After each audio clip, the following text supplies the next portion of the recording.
Hello guys, welcome back to another video on the Engine Reviews channel. My name is Nick and this is my thoughts on Cobra Kai Season 6 Part 2.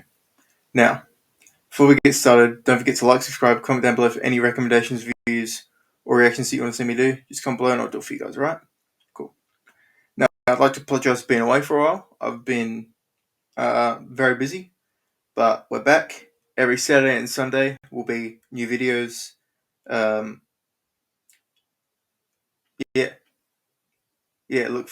Look forward to be. I'm back, and I'm looking forward to continuing doing these videos every week.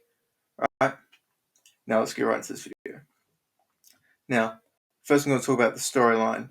Now, obviously, my thoughts about this part was, I was honestly thinking, this is good. I'm seeing, even more now about a few, like, the development of each character.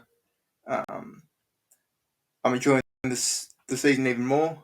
That's what I was thinking throughout part 2. A few things did disappoint me, and I'll listen now. Robbie being distracted.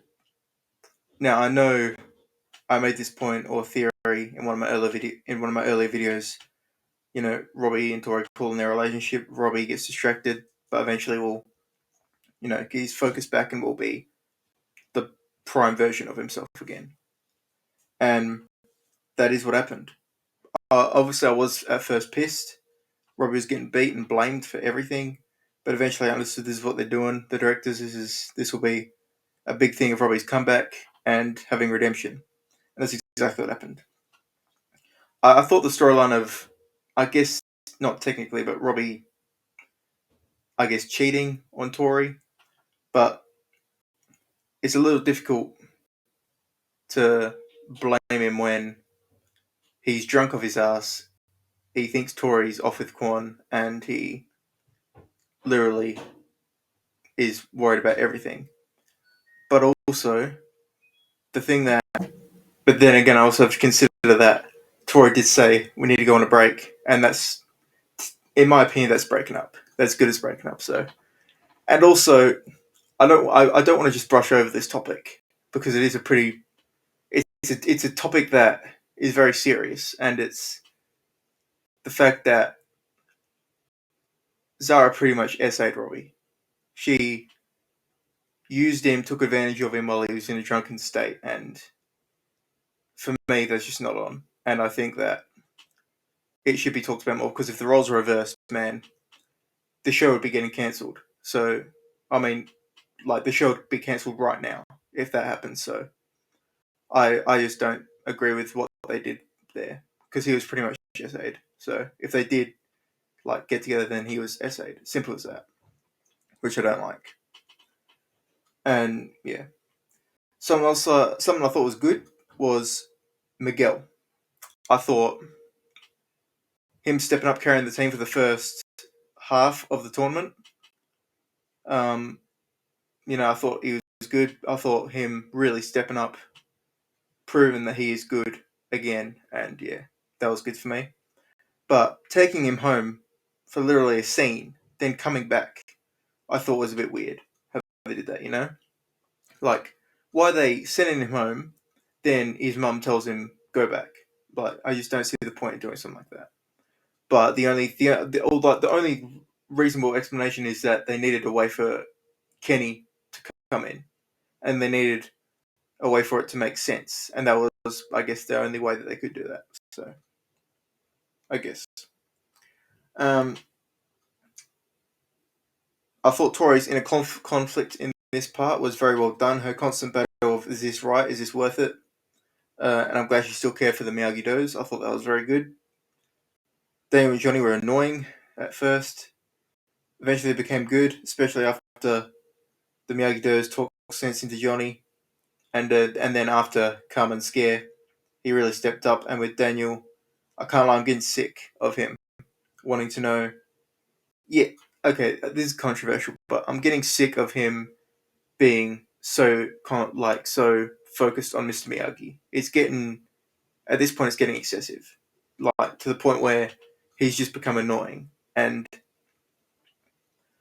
I obviously respect that he does care, but I'm just like, man, come on, like, focus on the tournament. Stop focusing on the past. I understand it's important, but this is more at this moment in time. This is more important. So I see both sides, but at the same time, it's annoying how Daniel's just never focused on the kids, or a lot of the time he's just not focused on the kids. I'm glad that they're finally back on the same page. I hope it lasts longer than a freaking episode, but yeah. Something brief was with me was Chosen and Kim. What? Like, throughout that episode, I was thinking, there's no way they're going to do this, right? Like, I thought it, and I was like, no chance. And then when they did it, I was taken aback, and I was like, what? But yeah, I mean, I think they've done that just for comedic purposes, but also to give maybe Kim a bit of redemption, just to make her seem a bit more human and a bit more emotional than she was in season 5 and part 1 of season 6. I thought Sam was self-entitled at first. Her talking to Robbie about you should have told us. To her, even her talking to Tori. I thought she's trying to be nice, but she's just being a bit of a bitch. She held her own in the tournament, which I thought was good to see, and I'm glad that she said no to Axel. I'm looking forward to her fight with Tori if that still happens. Now, Quan and Axel. This is a big topic. Both very good fighters and both deadly. Of course, one has now died. Quan Ji Sung has died. I was shocked, genuinely. I didn't think he was going to die. He was such a good villain. I was liking his rivalry with Robbie, and now that's been ruined. Axel the Invincible is now the biggest threat to him and Miguel. Miguel and Robbie still have to fight him. Sorry. He is now the biggest threat in the competition, and him and Miguel have a rivalry going on now. Robbie still has to fight him. Remember, he didn't lose. People were saying Robbie lost. Now Miguel's going to have to fight him. That didn't happen. Robbie didn't lose. And we've also seen, if you watch Inside the Dojo Part 2, you'll see a scene where they're actually in Part 3 and Robbie is fighting Axel and he gets a point on him. So watch that on Netflix right now and you'll see. It was called off halfway through. Exactly. In my personal opinion, the Quan death scene, Axel countering with a kick, and Quan kills himself with a knife. It was sad, but I feel like it was expected to happen. His character definitely left a mark on the show, and that will be a video coming out soon. Axel, the only way I feel like you can beat him is defense. We saw it with Robbie versus Axel. Robbie was doing well just defending, and I feel like the only way someone can beat him is defensive efforts and then get a lucky counter and knock him out. So that's the only way you can beat him. And I feel like, honestly, Robbie has the defensive ability to do this. Miguel doesn't. He just doesn't. I'm sorry if that upsets Miguel fans, but Miguel just doesn't have the defensive ability like Robbie does. Miguel has just as good attacking ability as Robbie, but Robbie's levels above in defensive ability.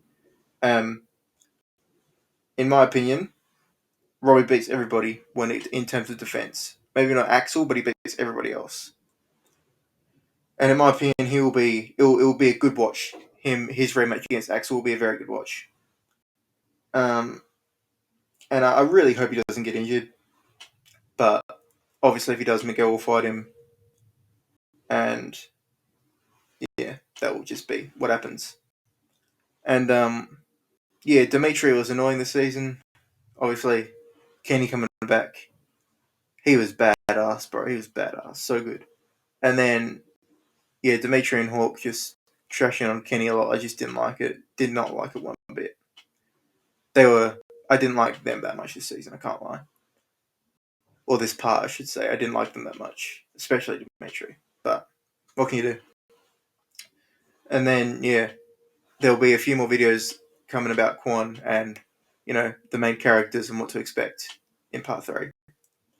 So overall, I thought this season was season 6 part 2 was very good. Yeah, I thought it was better than part 1, and I'm very excited for part 3. And that is the end of this video.